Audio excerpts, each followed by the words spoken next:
Opening day here in North Carolina, September 12th, and I'm headed out to my spot to take a sit and wait and see if I can see any deer on this opening morning.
Imagine if that was a monster about 30 feet to my left.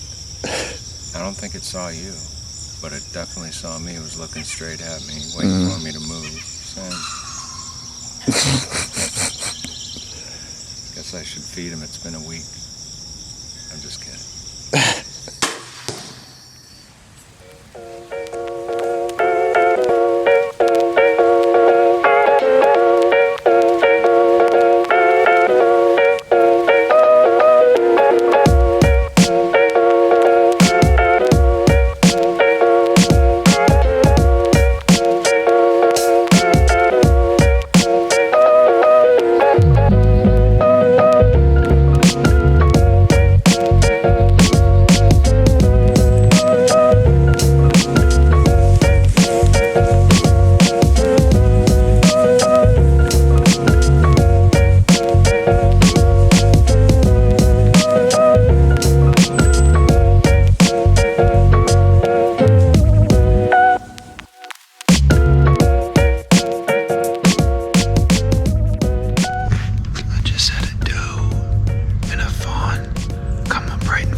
It's starting to get cold, so the deer are moving around a little bit more, and we're getting closer to the rut. It's mid-October right now.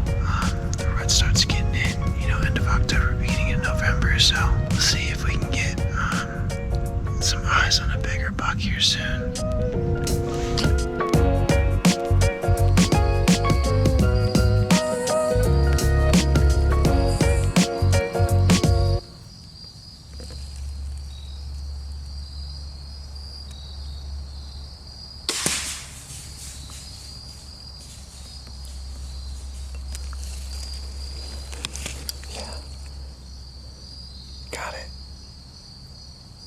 Do you have a guess, or is this about the spot?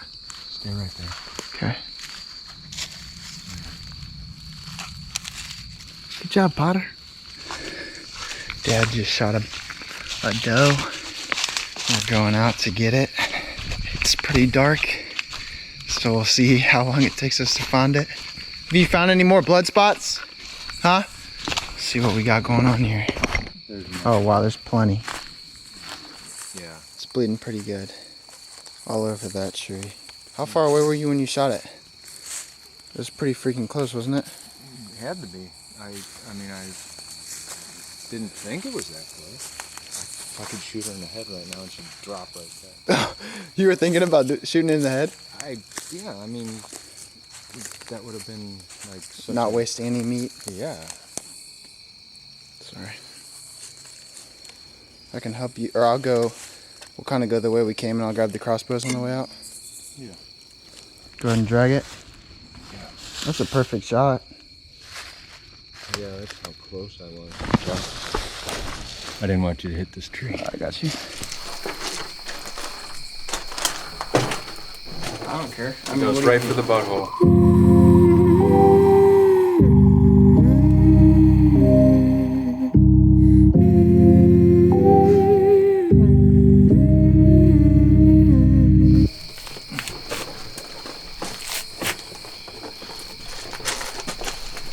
Damn, umbilical cord's still on. I'm just kidding. That's a young deer. Out here processing the deer. About to quarter it and bag it up. We're gonna take this deer hide from this doe that we shot this past time, and I'm gonna show y'all how to tan it. Stay tuned. Bow, bow, bow. So essentially what you're doing is you're using this fleshing knife, which you can get online, sportsman stores, stuff like that. But you're taking this thing and it's got a slant on one side and it's flat on the other. You're using the angled side to kind of push against the flesh side of the meat. And it's called a fleshing knife. And you're pushing up against this flesh, pull off little bits of meat. But this right here is called the fleshing process. I'm putting this up here. I use a piece of wood. And I like to tuck up this back end up underneath this piece of wood so it holds it in. So when you're pushing against it, you know, you're able to get a good pull, make sure everything's kind of on straight, and you're just peeling off this little bit of meat that's on here. And not tilting it down too much, because when you tilt too much, you can cut the actual hide. You don't want that. That'll make it kind of messed up. The hair will start coming through. So you just kind of want to keep it at a slant and just easily work at it. You can see the spot the arrow went in. That's going to be, you know, the only spot that you've got a hole. Hopefully, I'm already kind of made a little bit of a mark in the hide. Just got to be patient and slowly work at it.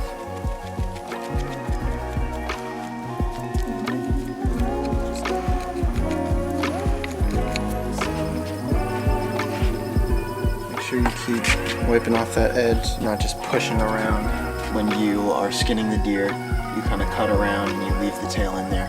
You're going to cut along this on the inside to the point where, you know, you can grab this and kind of pull the bone out. And you want to be careful, because if you pull too hard, you could end up pulling, you know, part of the tail off. Right along. The further you get up into the tail, the thinner the hair is.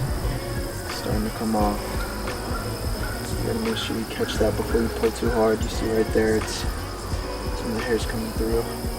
Just gotta hold it, kind of pinch it right here. Slowly working it. And it'll slide right out. When I'm butchering a deer, I like to use this kind of knife. It's a boning knife. You know, it's flexible, so you can, you know, when you're cutting around any types of meat, getting close to the bone, even when you're doing stuff with the hide, you know, it's easy to kind of maneuver with. Like to get it where you can get all of this membrane off, you know, just depending on how pretty and how smooth and soft you want it to be. Here's got it down in the basement, stretched the hide out. I'm gonna take some salt, apply it to the entire skin side of this hide. Once you've got the whole thing salted, and make sure you cover every single spot. You want to kind of rub it in there as well. Make sure it's all worked in. You know, make sure you get up into the edges, up into the tail. allow that to do its thing. It's pulling the water out of the hide. Hey Siri, set a timer for 24 hours. Try setting a reminder instead. Hey Siri, set a reminder for 24 hours. Okay. Resalt deer hide. Here's your reminder. Result. Result. Deer hide. After 24 hours, you got a little bit of liquid around, so you definitely want to make sure to have something absorbent underneath. And pretty much you're taking it and you're adding more salt onto it. If you have spots that are dry, you can scrape off some of the salt, but it's still pretty moist. So I'm just going to add salt right on top, because right now this is the curing process. As you can see, after salting it, your hide's much drier. It's nice and dried out. You got all the salt that we're gonna have to dump outside, because I ain't dumping it in here. So you tug it in swaddling cloth.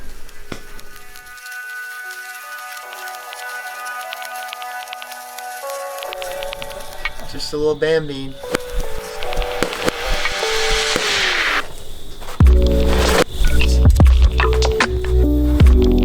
And now, your hide has been cured. Of all diseases? Every disease known to man. And now, we'll take this and we'll soak it in hot salt water, pull it out, drip dry, and eat. Enjoy.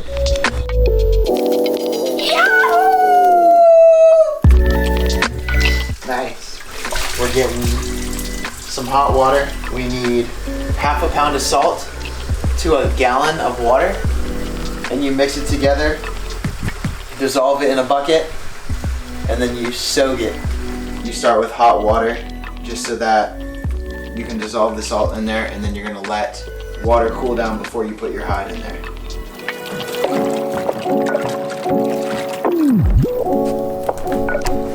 So I waited till the next morning because it's gotta go soak in this for 6 to 8 hours.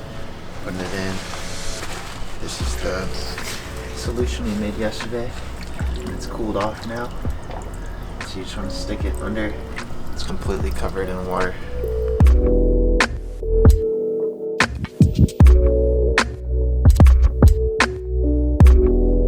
Okay, 6 hours and counting.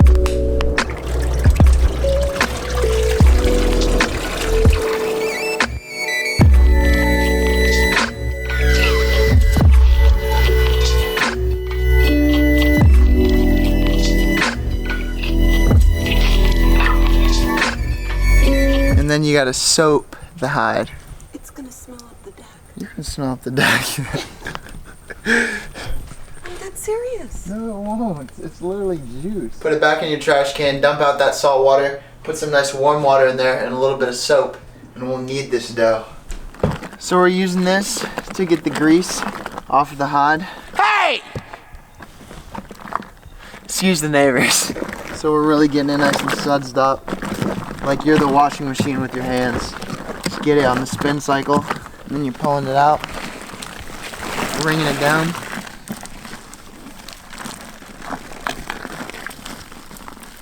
Try and get it as clean as you can, inside and out.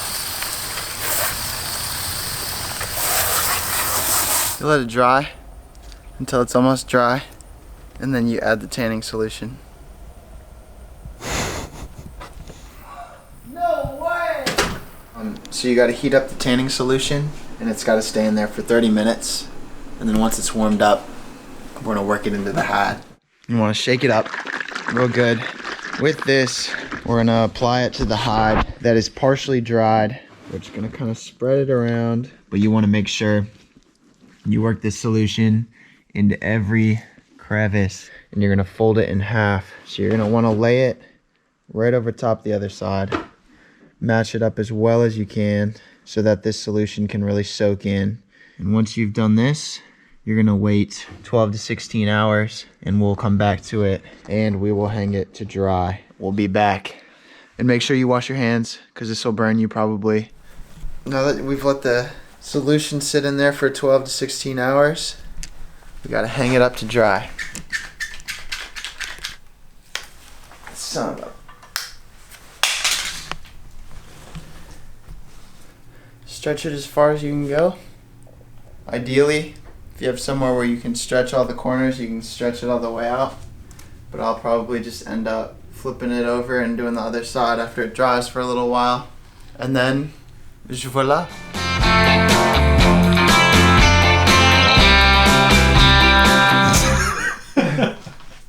As soon as you've gone past, you know, a couple of days where it's completely dried out, it's good to go. And so, you know, you want to move it around so that you can stretch it out as much as you can.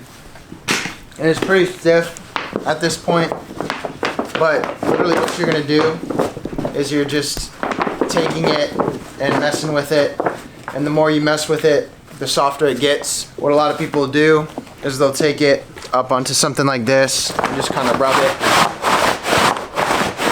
and that loosens it up. You can fold it up, roll it around, and then eventually you'll just have something that feels like a soft leather and has hair on the other side. I can only say